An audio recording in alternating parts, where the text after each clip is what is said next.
going on. We just want to make sure that you guys are safe, that we're keeping everyone here safe, everyone in Odessa, Midland, and everyone around the world safe. If you guys have any prayer requests, I would encourage you guys to actually upload it as a comment on this video. That way we can be praying for you. You can also comment on Facebook or whatever else we end up putting this video on. So I just want you guys to be encouraged on that. But I just want to give you guys a message, the message that we would have done tonight and we're still going to do today. A couple weeks back, we were doing Ash Wednesday. And for a lot of you, that may have been the first time that you ever got an ash on your forehead. And if you didn't know, it was actually supposed to be a black cross, similar to the one behind me over there. And so you might be asking yourselves, why are there so many people with black crosses on their foreheads? A couple years ago, I got ashes from Pastor Todd early in the morning, and then I went to Wilson Young since I was the campus coach there for First Priority, and a lot of people had no idea why I had a black cross on my forehead. In fact, I was the only First Priority leader who celebrates the season of Lent. But at the same time, it allowed a lot of the Wilson Young students to ask me questions, and some of them also had the black cross on their foreheads that morning, and it gave us a connection.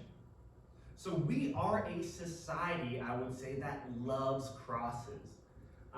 We see crosses everywhere. Go to the next slide, thank you very much.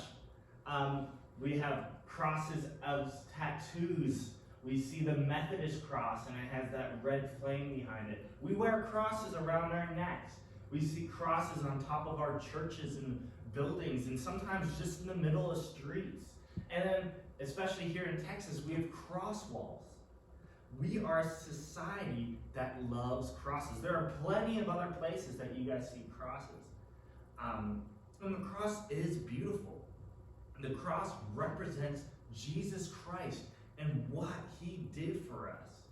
Now you might ask the question, why is Jesus not on our cross? Because sometimes you see crosses and you will see the crucifix, we call it the crucifix, and you see Jesus on the cross. We do not put Jesus on the cross in our church, in our denomination, because Jesus defeated death. Jesus is no longer on that cross. The cross represents the hope that we have in him. We go to the next slide. And we see the cross as something really beautiful. And the cross is something really beautiful because it represents hope. It represents salvation. It represents what Jesus did for us. But when we really think about what Jesus did for us, it was something pretty ugly.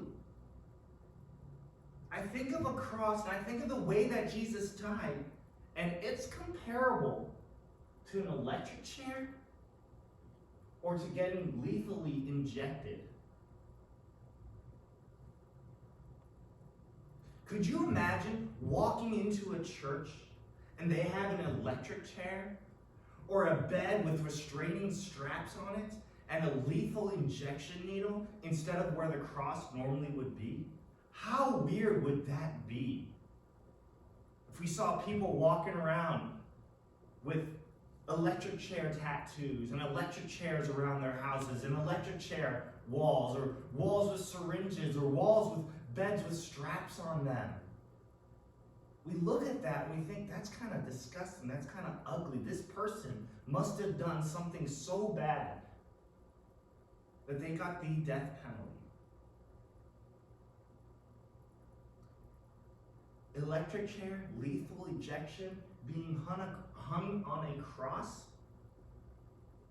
that is reserved for the worst of the worst people.